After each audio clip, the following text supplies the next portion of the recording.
back with another reaction video. This time it is from a message that one of our members sent to us on Twitter, and it is from Lamar Jackson doing some work in the sand. And it's going to be a doozy because sand workouts and typically the reaction that we get. So let's jump right into this thing. All right, right off the gate, he has, what is this? That is an empty sled running on sand. And what is it? Let's go back. He's got a shoulder harness with an empty sled. I don't even know how that's staying on him. Chances are, if you have little weight, you're probably going to want something around the waist. But once that starts to get heavy, you do want it at the shoulders just because it hurts a lot. I remember that using it with athletes prior and myself, but lightweight, probably put it around the waist. That's completely the least of worries here. Doing some just pretty awful upright running when you look at what he's doing here. Let's slow. Decent amount of butt kick. Like, again, I know you're probably going to be like, oh, he's faster than you. Sure he is. But how much faster could he be if he wasn't wasting his time doing this sand work in sneakers at whenever he was doing this, June 28th. Yep, now we got some more of it. Yeah, he's running in the sand. It's the same angle. Somebody's just doing it down low. Oh, okay. Whoever sent this is not only Lamar doing stuff in the sand, because now this is Lamar on a very bright field, and he's throwing to a wide receiver. That's unbelievable. That's how it should be. Throwing to a receiver, quarterback and receiver working on their timing. So chances are whoever sent this video to us, they did so because they saw the sand and they knew that the reaction they'd get with us. And that is 100% true. When you run in the sand, force dissipates. And what does that mean? The force you put into the ground goes away, and it doesn't help you project and go whatever direction you're trying to go. When you're playing football, when you're playing basketball, soccer, whatever it is, whatever force you put into the ground, you want that to then propel you in the direction that you're going.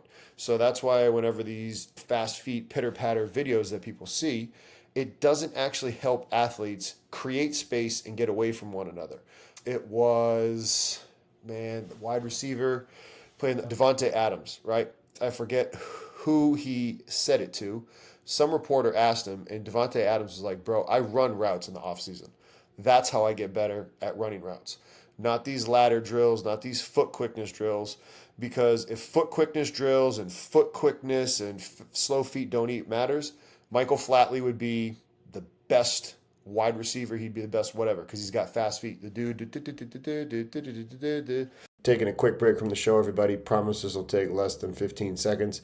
Friendly reminder, go ahead, hit that subscribe button below. It helps us out, and it helps you out by being notified whenever we have new content come out. So hit that subscribe button, and with this, let's get back to the show. So back to the sand.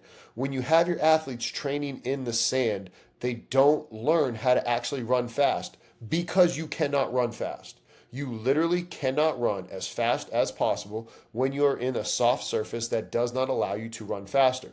Now, people will actually work on running on a harder surface to get their athletes to run faster. This has happened. TCU has done this in the past where they took their athletes, they didn't put them in spikes, but they had them running on a track so that way they could be running on a harder surface, exposing them to greater speeds. And Ryan talked about it in our Cheeky Midweeky that some of those kids hit fastest speeds they've ever hit, whether it was from being on the actual harder surface or enjoying the fact that they were outside. But that's an example of, hey, put them on a surface to get them to run faster. That'll work. Running on the sand, it's going to feel harder. Just because it's harder does not mean it's actually better. So that's why over here at Strength Coach Network, we hate seeing people putting athletes in the sand. So thank you to our member that sent it. To the rest of the members out there, if you want more reaction videos done exactly from a video that you want done, do what this member did. Send it in the DMs in Twitter, send it in Instagram, reply in the comments on YouTube, Instagram, Twitter. We're on Facebook, we're on TikTok, we're on all of them. So Facebook, TikTok, Twitter, Instagram, YouTube. leave a comment, send a message there. You can send the video there, whatever you want to do to get your video reacted to. This was a shorter video that a member sent to us, so that's why this is a shorter reaction video. But send us the video so we can get you exactly what you want, and we will help you, because this is what we're here to do. We're here to bridge what happens in the classroom to what happens in the weight room. And actually, this is making me think, this is probably not stuff that gets taught in the weight room, or excuse me, in the classroom. In the classroom, they're not really talking about why you should or shouldn't be in sand. And it's probably because nobody has actually been a college strength and conditioning coach when they're a professor. So it doesn't get talked about, and that's what we're here to do. We're here to educate you. Remember, when you put your athletes on a surface that takes away their force, they cannot run faster. They also cannot change direction better. You'll oftentimes see them spinning their wheels when they're trying to change direction.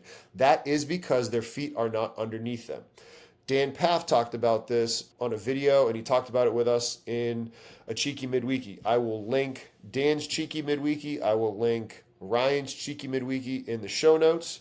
But Dan talked about it before, where if that ankle is very floppy, the athlete is not going to be able to go in the direction that they want, whether they're running forward or changing direction. They have to have a rigid ankle. Do you think they're going to have a rigid ankle when they're on that soft surface? No. The answer is no. So stop putting them on those soft surfaces. These personal trainers, or as Buddy Morris in his Cheeky Midweeky, we'll link that one below too.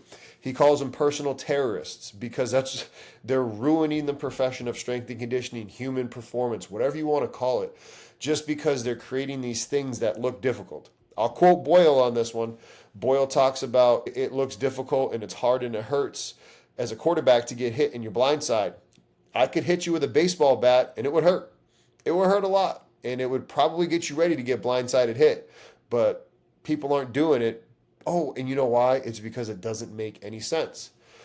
It's probably an extreme example, but the same thing happens with this sand stuff, right? Lamar Jackson, amazing athlete.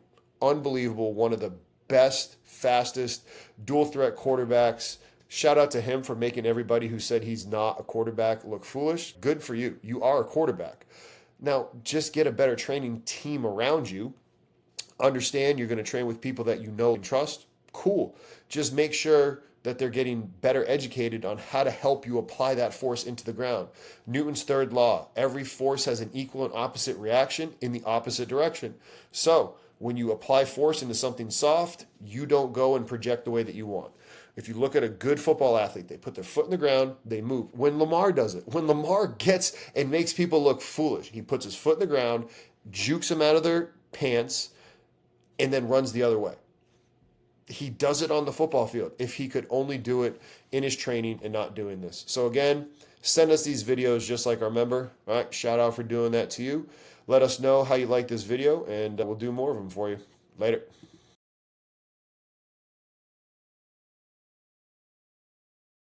Congratulations on making it to the end of the video. Why don't you celebrate by watching more videos just like it? You can also help us on our quest to placate the algorithm gods by liking, sharing, subscribing, and commenting. Thank you.